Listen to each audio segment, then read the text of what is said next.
श्री परमात्मने नमः। श्री चैतन्य चरित्रावली।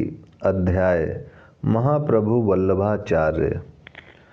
जो पुष्टि मार्ग के प्रचारक हैं, जिन्होंने अपने को गोप वंश का कहकर प्रकट किया, उन्हीं श्री वल्लभाचार्य को हम बार बार प्रणाम करते हैं।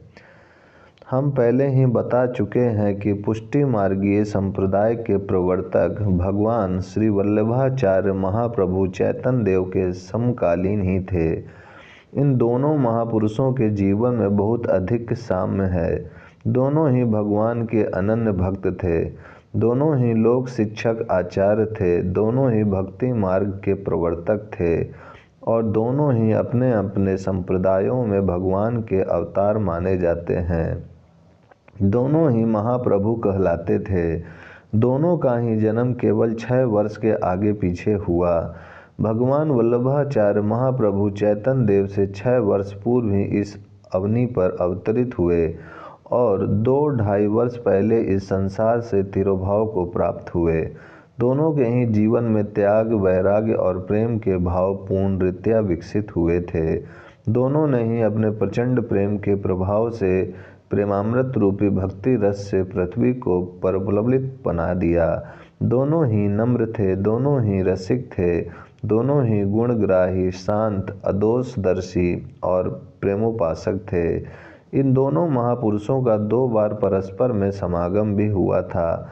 उसका निष्पक्ष विवरण प्राप्त नहीं होता, फिर भी इतना जाना जाता है कि ये एक दूसरे से अत्यंत ही स्नेह करते थे और दोनों में बहुत अधिक प्रगाढ़ता रही होगी। क्यों ना रहे, जो संसार को अपने प्रेमामृत से अमर बना सकते हैं, ये आपस में संकुचित या विद्वेषपूर्ण भाव रख ही कैसे सकते हैं।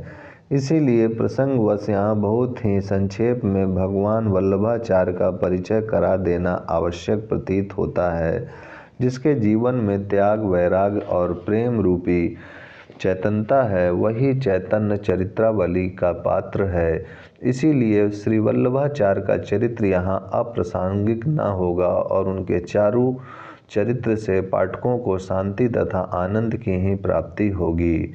महाप्रभु वल्लभाचार्य का जन्म भारद्वाज गोत्रीय तैत्रीय शाखा वाले यजुर्वेदीय शुद्ध और कुलीन ब्राह्मण वंश में हुआ।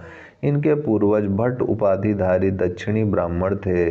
उनका कुल बेलनाट नाम से प्रसिद्ध था। इनके पिता का नाम श्री लक्ष्मण भट्ट और माता का नाम यल्लभागारु था। ये लोग आंध्र प्रदेश में व्योम स्तंभ पर्वत के पास कृष्णा नदी के दक्षिण तट पर का कुंभकर नामक नगर में रहते थे। पीछे से इनके पूज्य पिता अग्रहार नामक ग्राम में आकर रहने लगे। श्री लक्ष्मण भट्ट एक बार सपत्नीक तीर्थ यात्रा के निमित्त काशी आए और वहीं हनुमान घाट के ऊपर एक घर लेकर रहने लगे। उस समय काशी में बड़ा विद्रोह था। इसी कारण भट्ट महोदय अपनी पत्नी के सहित स्वदेश के लिए चले। इनकी पत्नी गर्भवती थी। रास्ते में चंपारण्य के समीप चोड़ानगर चतुर्भद्रपुर में महाप्रभु का प्रादुर्भाव हुआ। पिता ने चंपारण से सभी सामग्री लाकर पुत्र के यथोचित जाति कर्म आदि संस्कार किए और फिर काशी में ही आकर रहने लगे। महाप्रभु का जन्म वैशाख कृष्ण पक्ष 11वां संवत 1535 शाके 1400 में रात्रि के समय हुआ था। 5 वर्ष की अवस्था में पिता ने इनका यज्ञोपवीत संस्कार किया। तभी से वेद शास्त्रों की शिक्षा पाने लगे। जब ये 11 वर्ष के थे तभी इनके पूज्य पिता परलोकवासी हो गए। तब ये अपनी माता तथा कई एक शिष्यों को साथ लेकर स्वदेश को गए। इस छोटी सी अवस्था में ही इन्होंने विद्यानगर की राजसभा में पंडितों से शास्त्रार्थ करके विजय लाभ किया और आचार्य पदवी प्राप्त की। विद्यानगर के महाराज की ओर से आपका अत्यधिक सम्मान किया गया। इससे इनकी ख्याति दूर दूर तक फैल गई। फिर आपने अपने बहुत से अनुयायियों के साथ विद्यानगर से कन्याकुमारी, पंढरपुर आदि स्थानों की यात्रा की।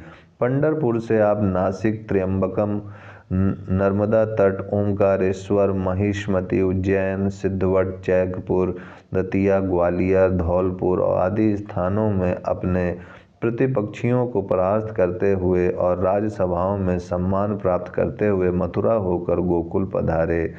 वहीं आपको भक्ति मार्ग को प्रकट करने के लिए भगवान की आज्ञा प्राप्त हुई और स्वप्न में भगवान ने इन्हें एक गदात्मक मंत्र का उपदेश दिया, जिसके द्वारा जीवों का ब्रह्म के साथ संबंध किया जाता है। यहीं पर कुछ शिष्य आपके शरणापन्न हुए और आप यहीं रहकर शास्त्र प्रणयन करते रहे। इसके अनंतर आपने संपूर्ण व्रज के तीर्थों की यात्रा की। फिर आप भक्ति का प्रचार करने के निमित्त दक्षिण की ओर गए और वहां गुजरात, काठियावाड़ तथा सिंधु के अनेक प्रसिद्ध नगरों में जाकर आपने पंडितों से शास्त्रार्थ किया और भक्ति मार्ग का जोरों से प्रतिपादन किया।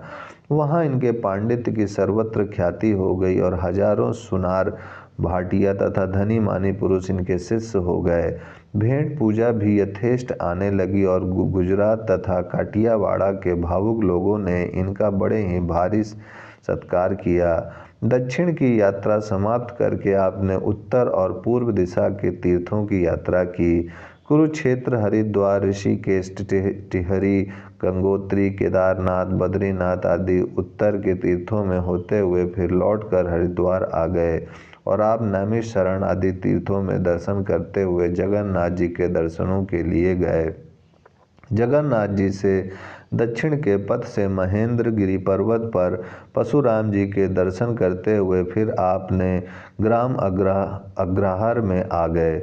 कुछ काल अग्रहार में रहकर आचार्य ने दूसरी बार भारत यात्रा करने का विचार किया।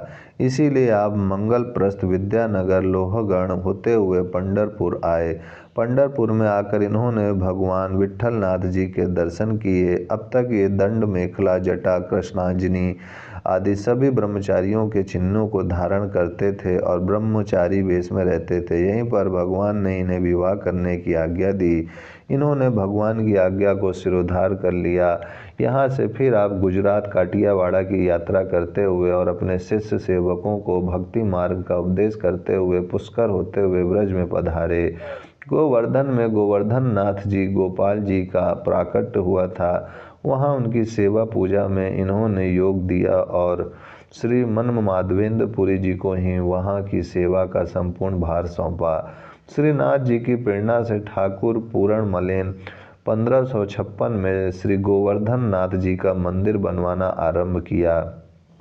ब्रज मंडल से चलकर फिर आपने उत्तर के तीर्थों की यात्रा की और दूसरी बार फिर जगन्नाथ जी की यात्रा करके काशी जी में आकर रहने लगे। यहाँ आपने भगवत इच्छा समझकर अपने सजातीय देवभट्ट नामक एक दक्षिणी ब्राह्मण की सर्वगुण संपन्न लक्ष्मी देवी नाम की कन्या के साथ विवाह किया। कुछ काल काशी में निवास करके आप फिर उसी प्रकार भ्रमण करते हुए गोकुल में पधारे।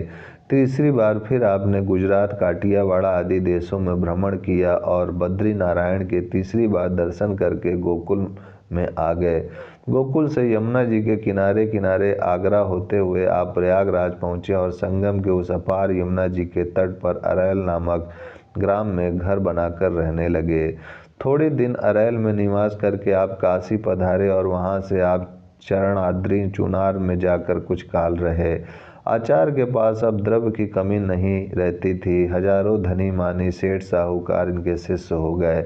इसीलिए ये धन को धार्मिक कार्यों में खूब जी खोलकर खर्च करते थे। काशी में आपने अपनी माता की आज्ञा से 30,000 ब्राह्मणों को श्रद्धापूर्वक भोजन कराया था। काशी से फिर आपने प्रयाग होते हुए अरैल में कुछ काल रहकर व्रज की यात्रा की।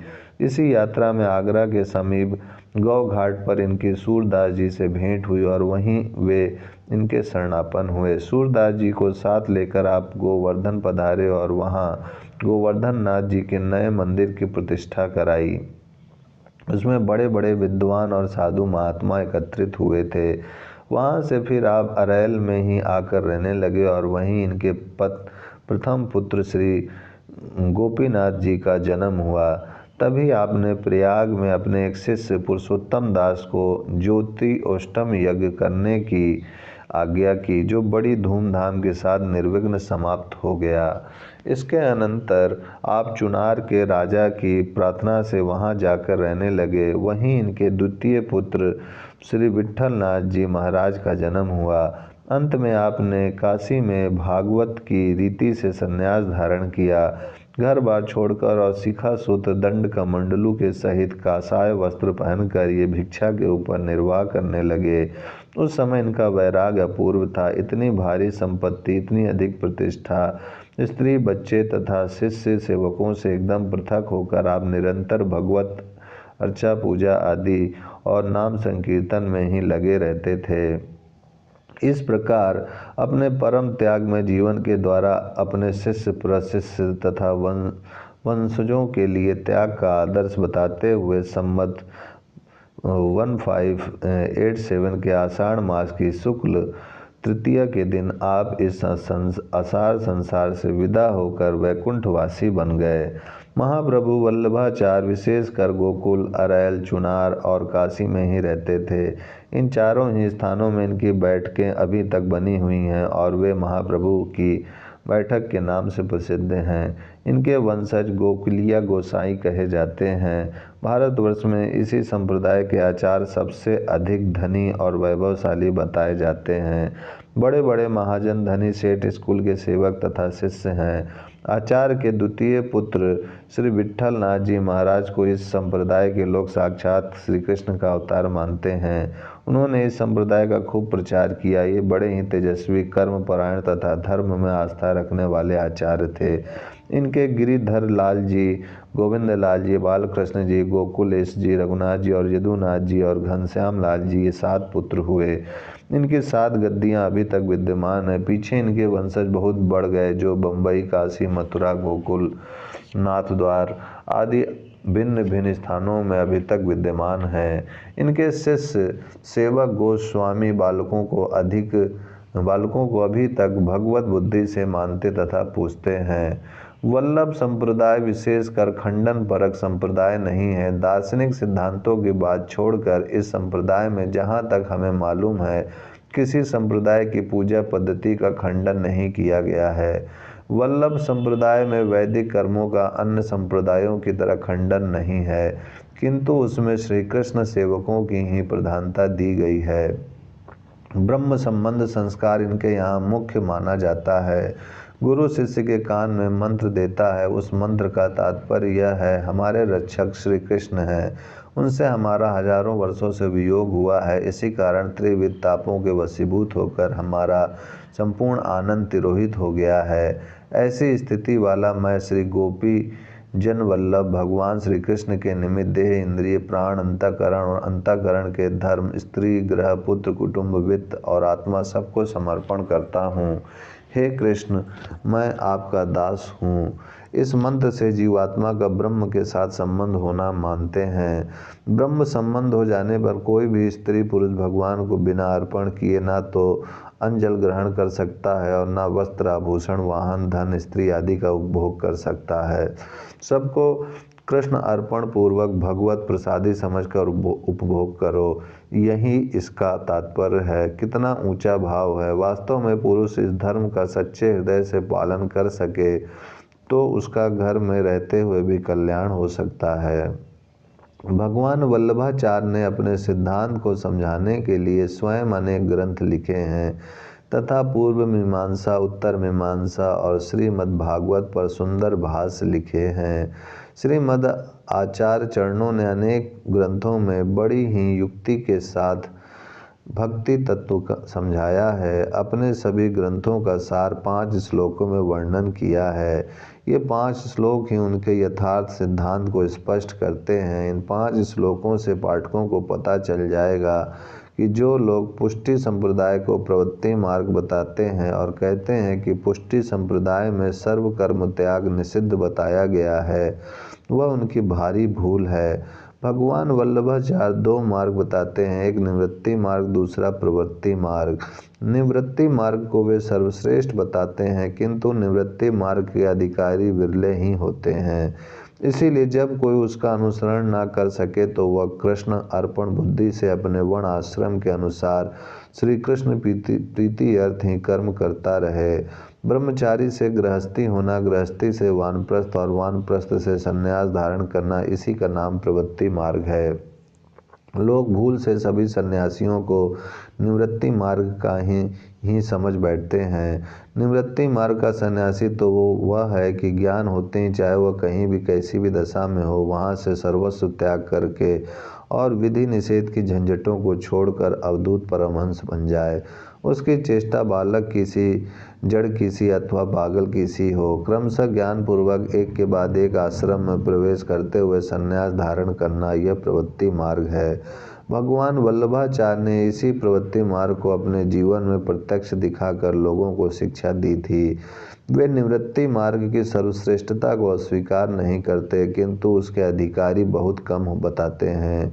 लीजिए उनके ही 2 शब्द सुनिए। नीचे हम उनके सारभूत सिद्धांत के 5 श्लोकों को ही उद्धृत किए देते हैं। पुष्टि संप्रदाय वाले इन्हीं 5 श्लोकों को भक्ति प्रकरण का संदोहन रूप समझते हैं। आचार्य आज्ञा करते हैं, सर्वोत्तम सिद्धांत तो यह है कि घर का पूर्ण रीति से परित्याग ही कर देना चाहिए, किंतु पूर्व जन्म के संस्कारों से सभी ग्रह त्यागने में समर्थ नहीं हो सकते। इसीलिए यदि घर को पूर्ण रीत्या त्याग करने की सामर्थ्य न हो तो घर में रहकर सब कार्य श्री कृष्ण के निमित्त उनके प्रीति अर्थ ही करे। ऐसा करने पर कर्म करने से जो पाप होता है वह पाप न होगा, क्योंकि श्री कृष्ण सभी प्रकार के अनर्थों को मोचन करने वाले हैं। सर्वोत्तम सिद्धांत तो यह है कि संग किसी का करना ही नहीं चाहिए, सभी प्रकार के संगों का एकदम परित्याग कर देना चाहिए। किंतु अनेक जन्मों से जीव का समाज में मिलकर रहते आने का स्वभाव पड़ गया है, इसीलिए सब प्रकार के संगों का परित्याग करने में समर्थ न हो सके तो सज्जन तथा संत महात्माओं का ही संग करना चाहिए, क्योंकि संग से जो काम उत्पन्न हो जाता है उसकी औषधि संत ही हैं। अब बताते हैं जो गृहस्थी बन चुका है उसे कैसा व्यवहार करना चाहिए, उसके लिए बताते हैं। यदि स्त्री आदि परिवार अपने मन के माफिक भगवत भक्ति परायण आदि हो तो उससे भी भगवान की सेवा पूजा आदि करवावें। यदि वह इस ओर से उदासीन हो और आज्ञा करने पर ही सेवा करने को राजी हो तो उससे ना कराकर स्वयं करें। यदि वह भगवत सेवा के विरुद्ध हो तो एकदम घर को त्याग कर एकांत में ही जाकर भगवत पूजा अर्चना करनी चाहिए। जाके प्रिय न राम विदेही, तजिए ताहि कोटि बैरी सम, यद्यपि परम स्नेही। जो विष्णु परायण मुख हो उनके त्यागने में किसी भी प्रकार का दूषण नहीं है। संसारी भोगों की इच्छा से तो किसी से किसी प्रकार का संबंध रखना ही नहीं चाहिए। भगवत सेवा में जो अनुकूल पड़े उसी का चिंतन करना और जो भगवत सेवा में विघातक हो उनका सर्वथा त्याग करना। जिस प्रकार पतिव्रता स्त्री को इस बात का पूर्ण विश्वास होता है कि जिसने मेरा एक बार अग्नि के सम्मुख पानी ग्रहण किया है वही मेरी अवश्य ही रक्षा करेगा, उसी प्रकार श्री कृष्ण पर भरोसा रखना कि वे हमारी अवश्य ही रक्षा करेंगे। भगवान को आत्मनिवेदन करने पर उनके प्रति भारी दीनता रखना, यही 6 प्रकार की शरणागति है। फिर से स्पष्ट समझिए। पहला, सर्वोत्तम गृह त्याग। असमर्थ अवस्था में कृष्ण प्रीति अर्थ घर में ही रहकर भगवत सेवा रूपी कर्मों का करना। सर्व संग परित्याग। असमर्थ होने पर साधु संग करना। भगवत सेवा के अनुकूल भाव और पदार्थों का ग्रहण, प्रतिकूलों का परित्याग। चौथा, यदि परिवार अनुकूल हो तो उसमें रहकर, नहीं तो उसका परित्याग करके एकांत भाव से भगवत सेवा पूजा करना। पांचवा, प्रभु में दृढ़ विश्वास। छठा, आत्मनिवेदन पूर्वक गुण और दीनता धारण करना। कितने उच्च और सर्वसम्मत सिद्धांत हैं। इतना स्पष्ट करने पर भी कोई शंका करे और अपनी बात को ही पुष्ट करके त्याग की आड़ में उम्र भर विषयों को भोगने का समर्थन करे तो उसके लिए क्या उपाय है। बस भगवान के शब्दों में हम यही कह सकते हैं, मम माया दुरत्या, मेरी माया बड़ी कठिन है। इस प्रकार श्री चैतन्य के समकालीन ही होकर गोकुल में रहकर भगवान वल्लभाचार्य ने बाल कृष्ण भगवान की पूजा पद्धति का प्रचार किया। इनके बाल कृष्ण भगवान के प्रति बड़े ही अलौकिक व्यवहार होते हैं। इनकी मूर्तियां बहुत ही छोटी होती हैं और दिन में अनेकों बार भोग लगता है। जिस प्रकार उजाड़ वृंदावन को नगर बनाने का श्रेय गौर भक्तों को प्राप्त है, उसी प्रकार उजाड़ हुई गोकुल भूमि को फिर से बसाने का श्रेय गोकुलिया गोसाइयों को है। महाप्रभु वल्लभाचार्य ने अरैल में रहकर कई ग्रंथ बनाए थे। जिन दिनों महाप्रभु गौरांग देव रूप अनूप आदि के सहित प्रयाग में ठहरे हुए थे, तब भगवान वल्लभाचार्य अरैल में ही विराजमान थे। महाप्रभु के भक्ति भाव की प्रशंसा सुनकर वे उनसे मिलने स्वयं आए थे। इसका वर्णन पाठक अगले अध्याय में पढ़ेंगे। ओम शांति शांति शांति।